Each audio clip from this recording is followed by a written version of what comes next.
Je sais que je prends un risque en transmettant les Shiva Sutras. Il y a quelque chose de risqué là-dedans.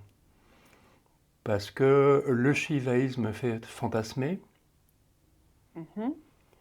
euh, le shivaïsme du Cachemire fait encore plus fantasmer, et le principe de l'enseignement de yoga, c'est pas de planer encore plus, c'est quand même plutôt de revenir sur Terre, d'arrêter de délirer et d'être Mhm. enfin dans une relation vraie aux êtres, aux choses, à ce qui advient, quoi. Mm. Par contre, moi, le shivaïsme, je sais pas trop ce que c'est. Est-ce que tantra et shivaïsme, ça va ensemble ou pas forcément? Ouais, quand même. Ouais, ouais, Ok. ça va ensemble. Je Ok. crois qu'on capte bien avec nos antennes. On, on- on capte assez bien. Mm. Disons que pour faire très très vite, vraiment pour faire très très vite un tout petit peu d'histoire, des Védas qui ont été formulés il y a 3500 ans jusqu'au début de notre ère, donc quand même pendant 1500 ans, il y a quelque chose qui se déploie, qui est ce même enseignement, mais qui se déploie dans des sociétés qui deviennent des royaumes plus grands. Mhm. Et ce, cette religion chamanique et védique devient progressivement ce qu'on appelle la religion des castes des brahmanes. En fait, c'est la D'accord. même chose, mais ce qui se passe petit à petit, et après c'est encore plus renforcé dans le Moyen Âge, après le début de notre ère, c'est qu'il y a une partie de la population de l'Inde, une élite qui se dégage et qui prend le pouvoir. Mhm. Donc les castes de guerriers, de kshatriyas, et de brahmanes, les porteurs de parole, hein, c'est ça que ça veut dire brahman. Porteur de Mm. parole. Brahman, c'est la parole avec un P majuscule que les rishis, les voyants, entendent. Et donc ces gens-là prennent le pouvoir, tu vois. Mais Mm. en l'an 500, il y a un peu 2000 ans de pouvoir. Et en l'an 1000, il y a 2500 ans de pouvoir. Et ça commence à bien faire. Ok. Quand ce sont les mêmes qui dirigent et qui en plus veulent se déployer dans le pays, du nord vers le sud. Le nord de l'Inde, c'est là où ce pouvoir se déploie. Et le sud de l'Inde reste un peu comme aujourd'hui d'ailleurs, d'une certaine façon un peu plus sauvage, plus forêt. Déjà, c'est un milieu tropical, hein, le sud. Ouais.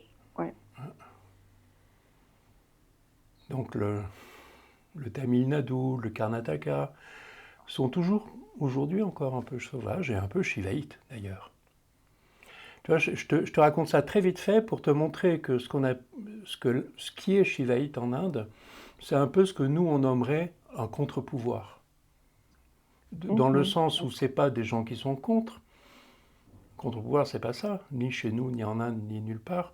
Ce sont juste des humains qui veulent exister à côté d'un pouvoir supérieur qui a tendance un peu à les dominer. Et donc, la, ce qu'on appelle le shivaïsme, c'est une refonte de la tradition avec un T majuscule, donc la même que celle qui est portée par les castes brahmaniques, c'est la même tradition, mais Mhm. elle est dite par nous. Là, Ok. tu vois le truc, elle est dite par nous. Et donc tout à coup, elle est dite autrement. Par exemple, Mm. vraiment pour rester aujourd'hui. Aujourd'hui, dans le Tamil Nadu, tu vas très facilement tomber sur des arbres sacrés qui sont vénérés de façon très chamanique. Tu vas voir des gens un peu sauvages qui ne nous parlent pas tellement d'ailleurs, sombres de peau, et ils sont capables de faire de grands rituels villageois et paysans avec du feu la nuit, de grands feux, et des transes au tambour endiablé, Mm. aujourd'hui. Bon. Je suis hyper désolé de dire des choses aussi caricaturales, mais c'est quand même vrai. Donc si tu veux, le shivaïsme, d'une façon générale, dans l'histoire, dans, dans 3500 ans d'histoire de l'Inde, tu vois, là on est vraiment dans la caricature, pour dire des choses aussi courtes et qui concernent 3500 ans d'histoire, bah voilà quoi. Il y a quand même quelque chose comme ça. Et donc ces gens qui font de grands feux la nuit et des trans endiablés, je fais exprès de dire endiablés au tambour, Ouais. bah, ils ne sont pas en train d'écrire des bouquins. Non, non, C'est non, pas non. l'ambiance. Tu vois. Les sadhus, qui partout en Inde sont porteurs de cette même démarche, tu as un shivaïsme paysan que je te décrivais un peu là, qui est beaucoup du sud, mais sinon partout en Inde, ceux qui n'ont pas de place dans la société, dans la famille, dans le village, dans la société, ceux qui n'ont pas de place ont le droit de faire une cérémonie où ils perdent leur nom, ils se rasent la tête, puis ils brûlent leurs vêtements et ils partent à poil sur les routes, hein, les sadhus, pour se constituer dans le Moyen-Âge en secte de pillards, etc. Bon, ça, c'est le monde shivaïte aussi. Et donc, ce qui est tantrique, les tantras, ce sont des enseignements, tantra, ça veut dire tissu, qui sont faits des fils sutras, qui sont faits des fils de l'enseignement principal, qui porte d'ailleurs le nom de Sanatana Dharma, Sanatana, ce qui est éternel, Dharma, la cohérence qui porte le monde. Donc tu vois, il y a une tradition englobante du sous-continent indien qui s'appelle Sanatana Dharma.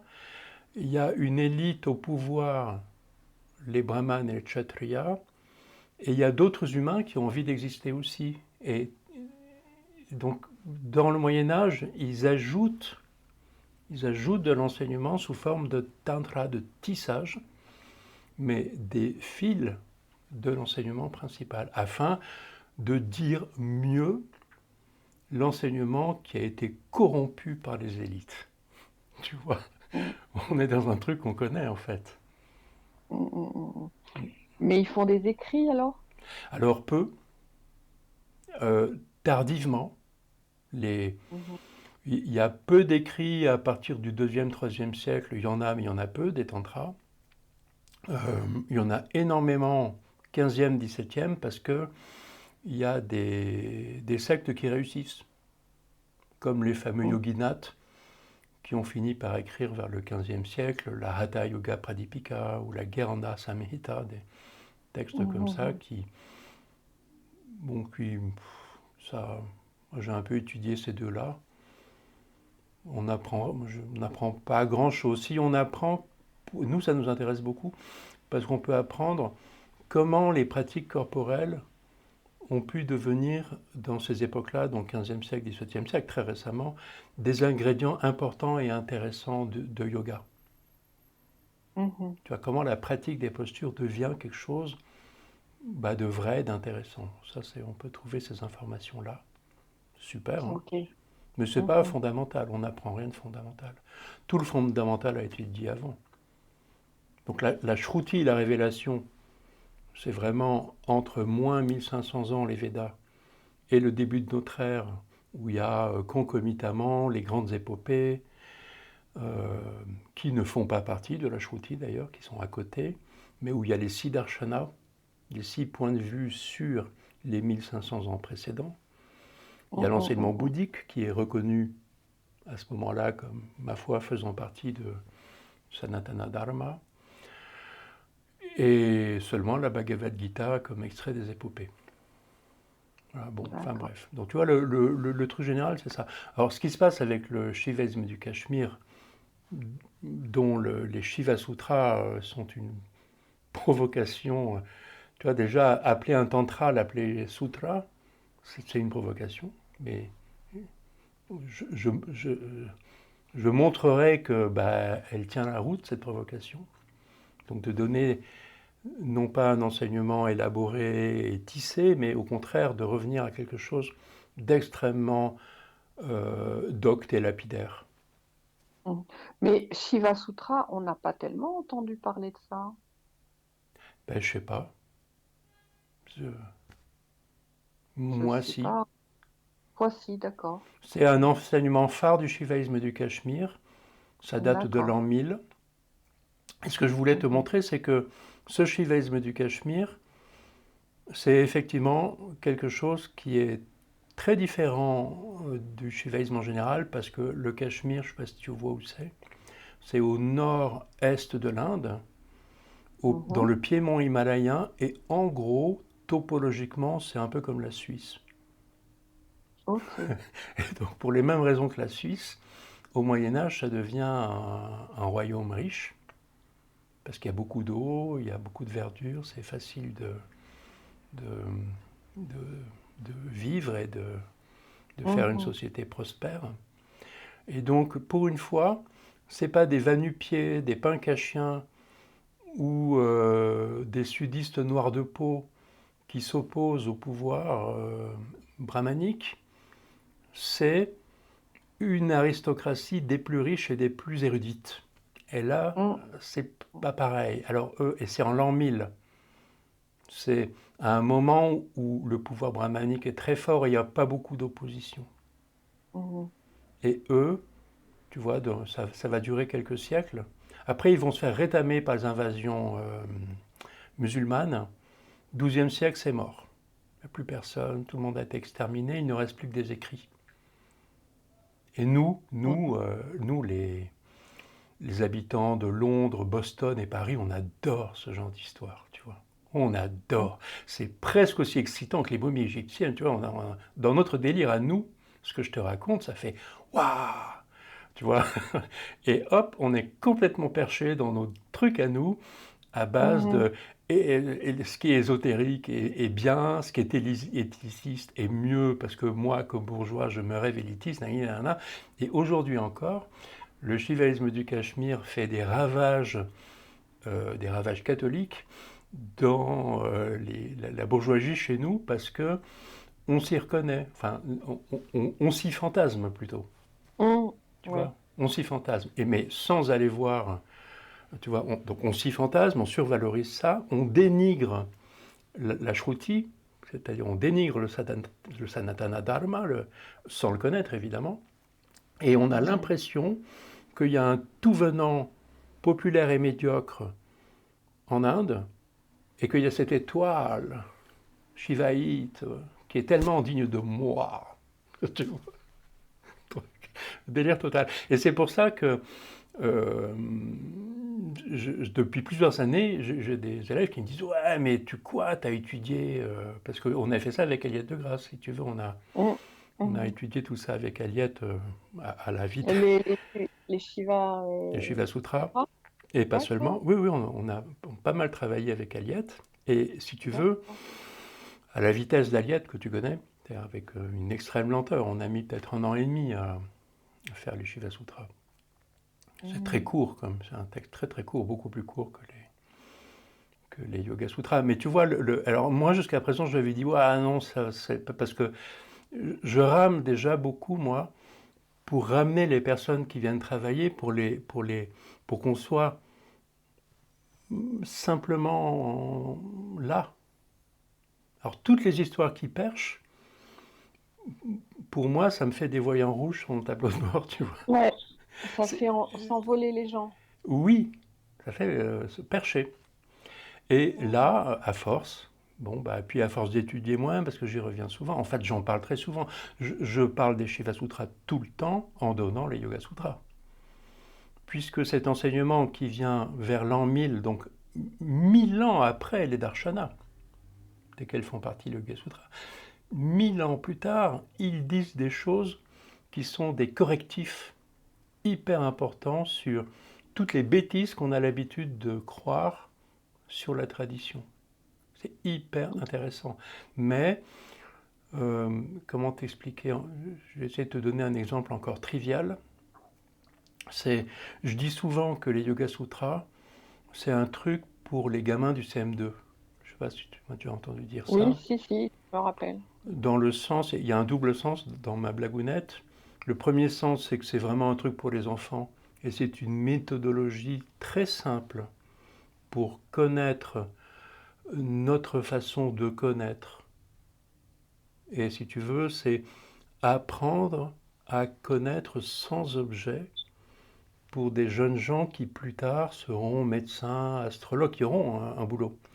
Et bien, quand ils sont enfants, dans les Siddharshana, mais très particulièrement dans les Semkhya Karika et encore plus dans les Yoga Sutras, on apprend le phénomène humain de la connaissance et on apprend à connaître sans objet.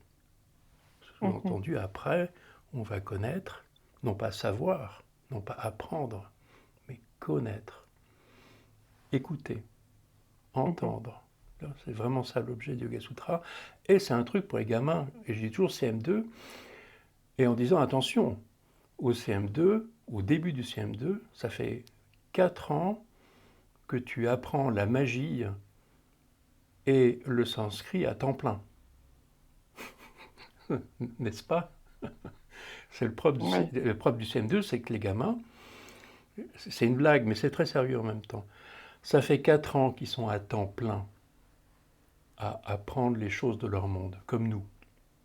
Nous, en CM2, on n'est pas mauvais en lecture, parce que ça fait 4 ans qu'on fait ça toute la journée. Donc c'est très simple, les Yoga Sutras et les Darshana d'une façon générale. Il s'agit de quitter sa perchitude liée à sa place dans la société, d'où l'ermitage qui est initiateur, d'où le pèlerinage ensuite, qui va permettre de rencontrer l'humanité dans des situations difficiles, tu vois, où nu avec un bol à la main, il va falloir bien dire, bien chanter pour, dans le cadre de la mendicité, pouvoir recevoir à manger dans mon bol. Sinon, je meurs. Ouais. Tu vois, donc on est dans des trucs super sérieux, en fait, mais j'aime bien rigoler avec ça et dire, oui, bon, bah, les darshanas, les Yoga Sutras en tête, c'est pour les gamins, mais sous-entendu, c'est des gamins qui bossent à temps plein depuis 5 ans. C'est des gamins qui connaissent très très bien le sanskrit et qui sont très fins déjà sur le sens des mots et sur le sens des rituels. Et donc j'aime bien dire, toujours dans le même ordre d'idées, que les Shiva Sutras, c'est pour de jeunes docteurs. Tu vois? C'est-à-dire que là, 1000 ans plus tard, l'auditeur des Shiva Sutras est docteur, un jeune docteur. Il croit qu'il sait, et cet enseignement va lui montrer non pas qu'il ne sait pas, mais va lui rappeler ce que c'est qu'essentiellement connaître et non pas savoir. Tu vois, pour être éloquent tout de suite, le premier sutra des... Tu vois, pour te donner la couleur, le premier sutra des Shiva Sutras, c'est Chaitanyam Atma. Hyper court. Chaitanyam Atma. Être vraiment âme, Atman. Pour un étudiant brahmanique, il y a un côté, on sait ça. Être véritablement, c'est lié à Atman. N'est-ce pas? Mais moi, ça me fait... Pourquoi ils me disent ça? Je sais. Et d'une façon aussi brève et docte. On te balance une première info qui est comme ça. Oh. Et la deuxième, Jnanam Bandha. La connaissance, un banda. Là, j'ai perdu pied. Mais je peux me rétablir en réfléchissant. Jnanam et Banda. Je croyais plutôt le contraire, hein. La connaissance est ouvert infini, écoute, tu vois. Je suis écoute, je suis pure écoute, pure ouverture. Alors, la rencontre se fait. Ça, c'est ce que j'ai appris et ce que j'ai Ouais. pratiqué aussi. Et Oui, oui, là, oui. et là, on vient te dire, mais direct, hein, dès le deuxième sutra, sur cette façon docte, où on te dit seulement deux mots juxtaposés à chaque fois. Jnanam Bandhar. Oh. À côté, là, tu me trouves le cul. Tu vois, il y a un côté comme ça. Et ça va me faire vraiment réfléchir. Parce un banda, on connaît, nous, physiquement, les bandas. On dit Mhm, c'est un lien, on dit c'est une ligature, on dit c'est un mhm. seau. Il y a des trucs qu'on dit. Mais quand on acte, un banda, c'est aussi une, une tenue qui va faire être. Tu vois, le moula banda, il y a une très fine tenue du sphincter anal, très douce, archi-minimaliste, et ça me vertébralise. Mais tu vois, je suis obligé je suis obligé de réfléchir en fait, pas de penser avec ma tête, hein. Je suis obligé de faire appel, je suis obligé d'ouvrir en fait. Je suis... Le truc bizarre qu'on me balance un peu dans les dents comme ça va me faire réfléchir. Et donc ça va me ramener sur le réel comme ça, tu vois, ça va me ramener Oui, ce oui, oui, banda d'accord. sur... Mais qu'est-ce que ça veut dire en fait? Et tout est comme Mhm, ça. Mais quand tu balances ce genre de truc à des personnes qui ne connaissent rien au Sanatana Dharma ou, ou aux pratiques euh, corporelles qui sont liées à cet apprentissage qui est très corporel, ça ne veut rien dire. Moi, c'est pour ça que je refuse depuis déjà pas mal d'années de transmettre ça, mais là, je vais essayer. oui, mais là, ce que tu viens de dire, la connaissance et banda, c'est hyper dur à comprendre. C'est hyper dur à comprendre parce qu'il faut déjà savoir, il faut déjà, entre guillemets, mal savoir parce qu'on s'est perché dans un truc théorique et donc finalement on ne sait pas, parce on est dans le savoir, pas dans la connaissance. Les Mm. Shiva Sutras, comme les Tantras en général et comme le Shivaïsme du Cachemire en hyper particulier, a pour objet de reprendre à zéro, de reprendre à la première lettre de l'alphabet, au A, la tradition, parce qu'elle a trop été dévoyée, elle a trop été corrompue, il faut tout recommencer. Mais on s'adresse à des gens qui savent. C'est pour ça que chez Vesme du Cachemire, j'en parle jamais, alors que je juge cet enseignement comme fondamental, non justement, comme hyper important, comme un cadeau, tu vois, un genre de un diamant, quoi, un truc très cher, mais qui est très difficile à donner parce qu'il s'adresse à des érudits au bout de 1000 ans. Ok. Et donc, et ces enseignements, tous, hein, Abhinavagupta, c'est pire. Euh, Parce que lui, il nomme les trucs, il va te dire que les bouddhistes sont des crétins, les brahmanes des fachos, patati patata, tu vois, pas faire ce genre de trucs, ils sont très vrais dans le contexte de l'époque. Après, nous, il faut être capable, tu vois, c'est très compliqué. Donc nous, il faut être capable d'en faire quelque chose, et là, je me lance. Si tu veux, le troisième Ok. sutra, tu vas voir. Donc le premier, Chaitanyam Atma. Le deuxième, Jnanam Bandha. Le troisième, Yoni Varga Kala Shariram. Ce qui veut dire, la yoni, c'est la yoni, mais on traduit Mhm, par matrice. mhm. Donc il y a une première traduction qui serait domaine de matrice, yoni varga, et kala, comme kali. Kala, c'est l'énergie fragmentatrice, et shariram, c'est le corps. Donc ça pourrait vouloir dire, c'est hyper difficile à traduire, yoni varga kala shariram, ça pourrait vouloir dire domaine de matrice, domaine de la yoni, corps d'énergie fragmentatrice. Ça ne veut rien dire.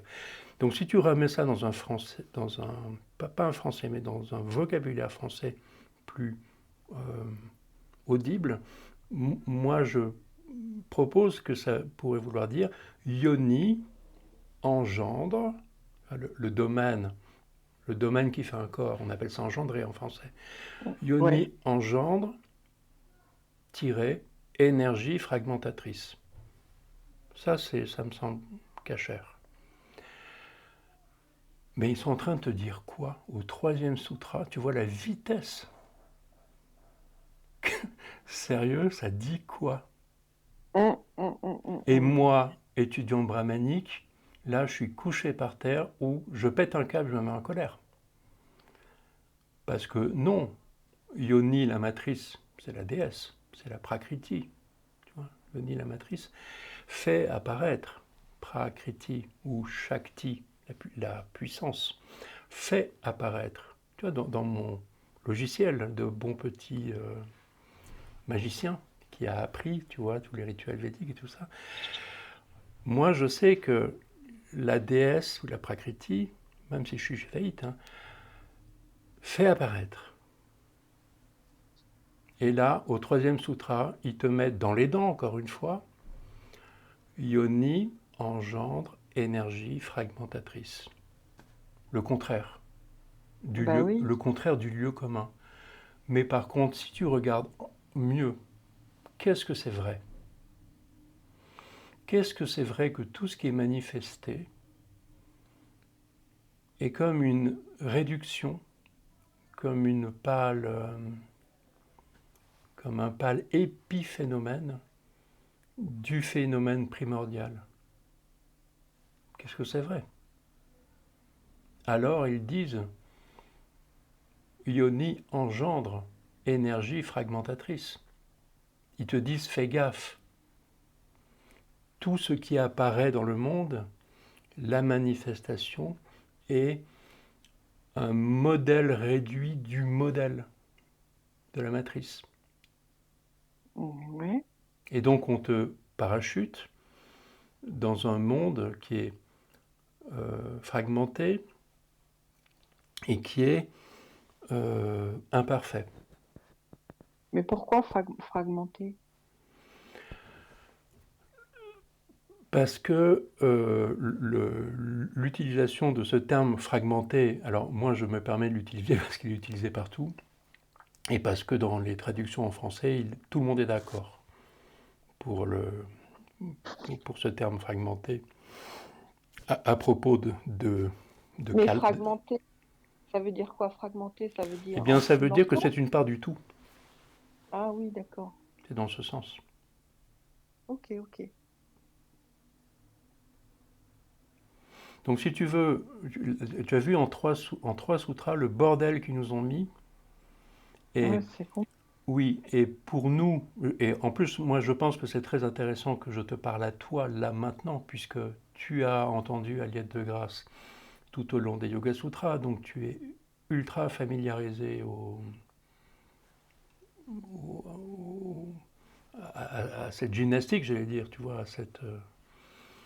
ouais, moi j'appelle ça une gymnastique finalement. D'envisager les choses sous un angle, puis sur un autre, puis sur un autre, et finalement, ça demande de la souplesse, euh, La curiosité. oui, de la curiosité, de l'habileté. Très concrètement, il y a une question d'habileté, et moi je pense qu'avec les Shiva Sutras, on passe carrément dans la haute voltige, mais sous l'angle de la provocation et de faire bouger un enseignement qui est là. Tu vois, c'est vraiment faire chier. C'est pour faire chier les doctorants, les docteurs. D'où ma Ouais. vanne, on n'est plus en train d'instruire des enfants sur le yoga. On est en train de faire bouger les certitudes des sachants. Ouais, ouais. Et là, Les jeunes de... ouais. Et le shaivisme du Cachemire, en général, les tantras, en général, c'est toujours un peu ça. Mais là, c'est les Shiva Sutras, c'est pompon, quoi. Bon, alors voilà, je me lance. Et ils sont tous un peu comme ça, complexes, provocateurs. Ah bah, comme dans tous les enseignements, surtout quand c'est sous la forme sutra, ne pas perdre de vue le début est essentiel. C'est toujours ça qui n'est pas facile.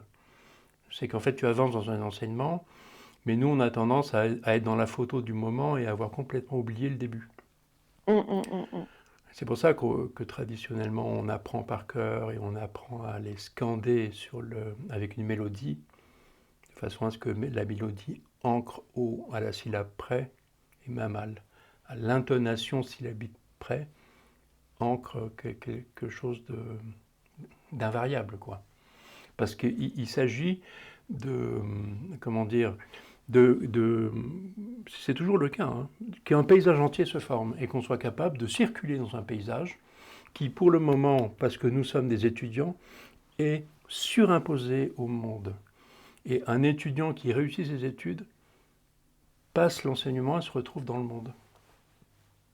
Mm. La carte graphique que fabrique l'enseignement, elle est temporaire. Elle est vouée à disparaître parce que je serai enfin en relation vraie au monde. Ça m'a dit.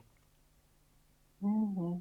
Et donc pour nous, c'est toujours un yoga extrêmement engageant que d'être en position, d'être en rapport au réel et à l'interface provisoire qui est cet enseignement.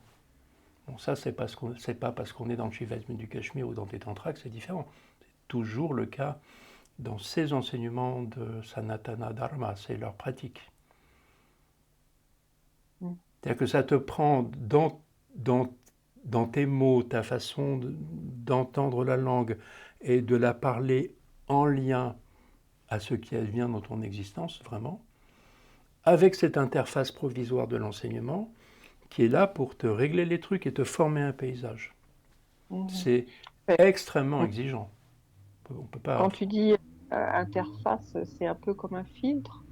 Oui, notre délire sur le monde, nos élucubrations du monde font un filtre, ça c'est basique, qui Ouais. nous rend ignorants.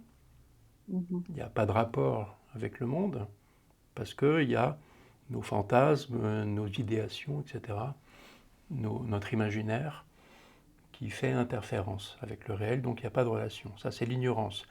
Eh bien, le principe de l'enseignement, toujours, hein, je ne parle pas du shivaïsme ou quoi que ce soit, le principe de ce genre d'enseignement-là, c'est que c'est une interface humaine et langagière par le sanskrit.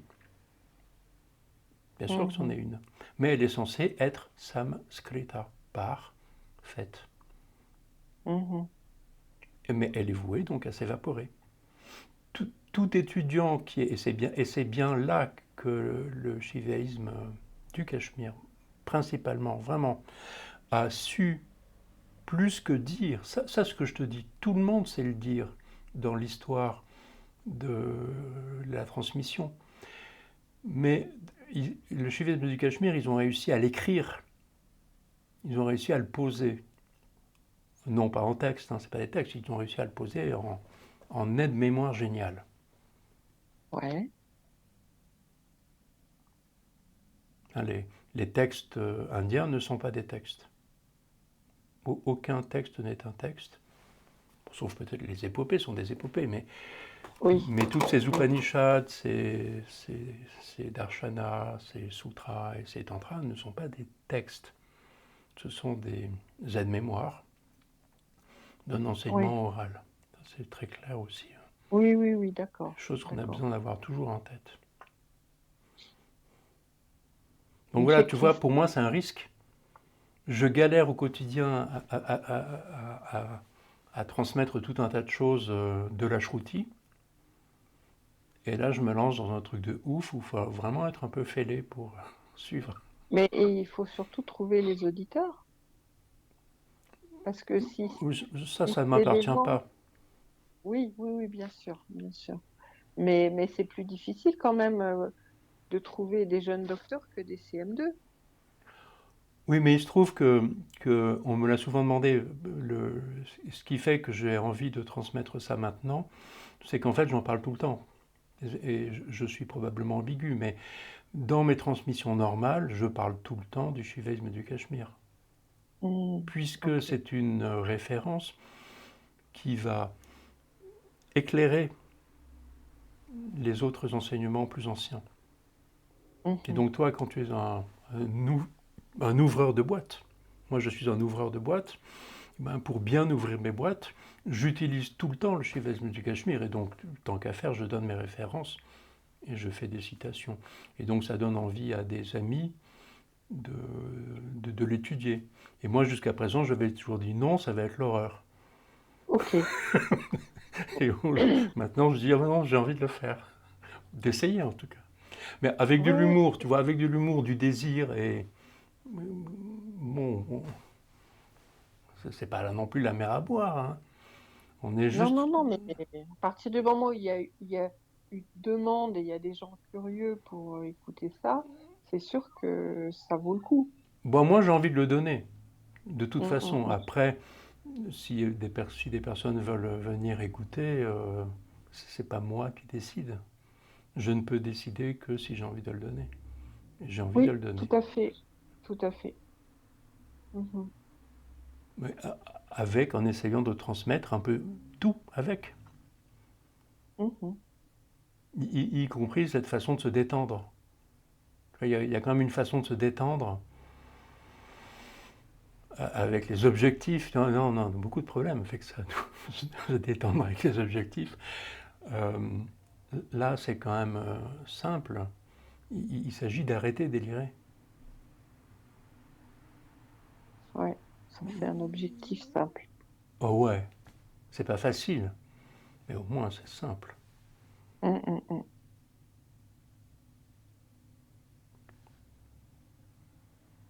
Ouais.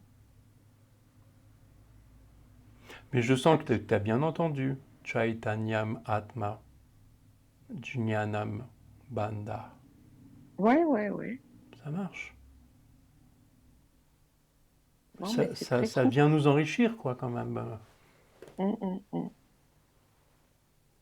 C'est un peu comme c'est un peu comme des pop-corn qui nous éclatent à la figure. C'est Et un c'est, tissage, c'est un tantra. ouais. Mm, mm, Provocation. mm. Ils appellent ce tantra sutra. Et ce n'est pas une provocation gratuite parce que tu as vu le côté lapidaire. Et Ouais, ouais, c'est vraiment, ça. ah ben, ils ne mentent pas sur la marchandise, hein. Non, c'est C'est bien joué. surprenant. C'est super bien joué.